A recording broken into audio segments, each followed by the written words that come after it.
तो अकमल ब्रदर्स का जब भी आप नाम सुनते हैं आपके माइंड में 3 आते हैं, मगर आप दूर से देखते तो लगता है कि ये सबसे छोटे हैं, मगर माशाल्लाह ये मिडिल ऑर्डर में आए थे।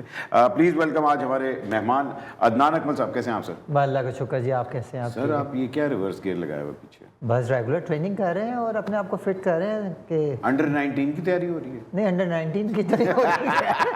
देखिए, क्रिकेट जो स्पोर्ट्समैन होता है ना, वो खेले क्रिकेट या ना खेले, अपने आप को फिट रखना पड़ता है और इसी को फॉलो कर रहे हैं और रेगुलर जिम कर रहे हैं। नहीं वैसे उमर भी आजकल ज़रा फिट हुआ, उसने भी ज़रा स्टार्ट किया। मेरा दोस्त है यार। अच्छा जी। तो सर माशाल्लाह विकेट कीपिंग आपने की, रिकॉर्ड बनाया हुआ है आपने सर। एक इनिंग में 7 कैचेस हुए। उसके साथ साथ सर बड़ी एक मैसिव इंजरी भी आपकी हुई थी।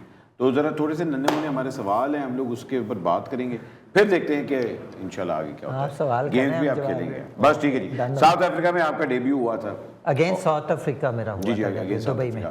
तो वो पेयर प्रेशर क्या था उस वो तो उस टाइम पे क्या होता है? जैसे हम लोगों ने सईद भाई से पूछा ना, कहते हैं यार मैं पहला मैच है कैसी, तो मैं अंदर जा रहा था, मैं फुल मतलब नहीं होता कि बंदा घबराया हुआ है, तो मुझे जो हमारा हेड उस टाइम पे था उसने कहा कि हाँ ये तेरा पहला और आखिरी मैच है।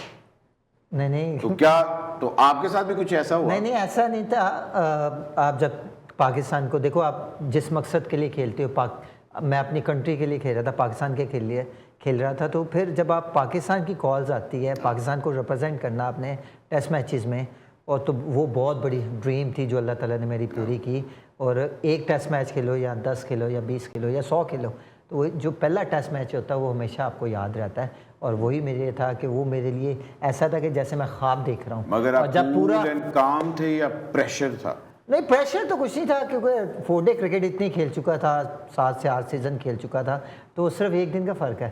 4 दिन अगर तुम काट लेना तो एक दिन तुम कुछ नहीं करता। एक दिन दिहाड़ी जरा तो टेस्ट मैच जो है ना वो 5 दिन का था, तो प्रेशर नहीं था। वही बॉल थी, वही ग्लव्स थे, वही बॉल। हाँ, थोड़ा प्रेशर होता है कि आपको पूरी दुनिया देख रही है, आप पूरी दुनिया आपको फॉलो कर रही है, तो फिर वहाँ पे वही काम था जैसे बच्चा बॉल के साथ खेलता है।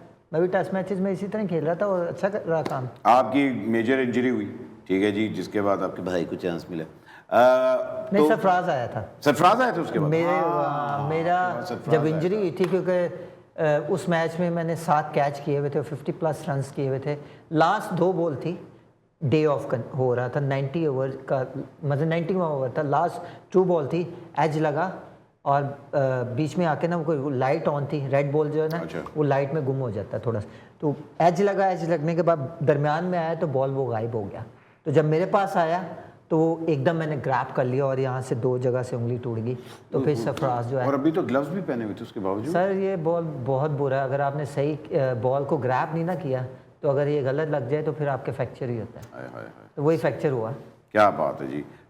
तो अगला देखते हैं जी। अच्छा, करियर का सबसे टफ तरीन बॉलर कौन है आपके करियर का? अच्छा, मैं अगर स्पिनर्स में बात करूँ ना, तो जो मुझे सबसे टफ लगे, क्योंकि स्पिनर के जब आप कीपिंग करते हैं तो स्टंप्स के बिल्कुल पास होते हैं, तो वहाँ पर टाइम बड़ा कम होता है कि आपने बॉल को ग्रैब करना, डिसीजन लेना है। तो 2 बॉलर मुझे ऐसे लगे जो बहुत मुश्किल थे मेरे कैरियर में 21 टेस्ट मैचेस में, और वो थे सईद अजमल एंड अब्दुल रहमान।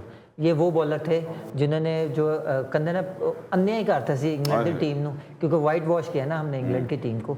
तो ये दोनों बॉलर जो थे उन्होंने बिल्कुल ही, इंग्लैंड को कभी भी पाकिस्तान ने वाइट वॉश नहीं किया, पर इन दोनों बॉलर की वजह से पाकिस्तान ने वो वाइट वॉश किया।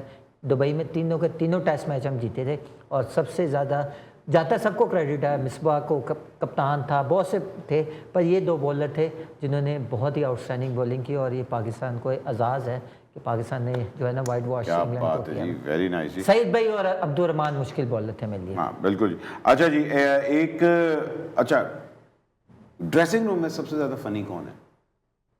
सईद भाई तो होंगे, तानू किसी और की जरूरत नहीं सानू यार तो सब अंदाजा हो गया फैसलाबादी। नहीं, सईद भाई तो तानू पता ही है, जिस तरह दे वो किसे टाइम भी कुछ नहीं, वो नहीं छाड़ते। हाय हाय हाय। अच्छा जी, एक मैच अपने करियर का जो मैं रीप्ले करना चाहूँगा।